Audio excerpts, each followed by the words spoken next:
Welcome to Tenor Tech, where I solve the problems you didn't even know you had. You begin by isolating the problem. Is it the monitor, the cable, or the GPU?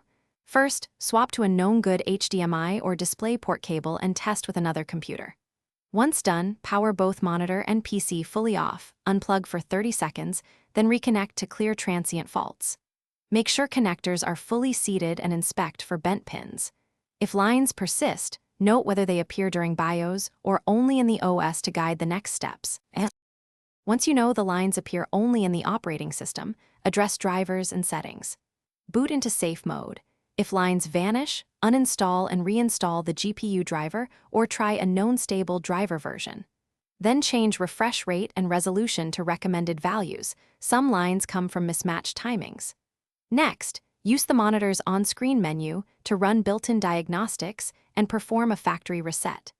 If lines remain in BIOS or diagnostics, you're at the final stage, hardware inspection and repair. With power disconnected, open the monitor to inspect the LVDS or EDP ribbon and connector for damage or corrosion. Gently reseat or replace the ribbon if frayed. Check the T-con and power board for burned components and replace the cheapest boards first. Use donor parts to confirm. If replacing the panel, weigh cost versus buying a new monitor. One troubleshooting tip. If lines change when you flex the cable slightly, replace that cable immediately. Thanks for watching. Subscribe to keep your life in tune.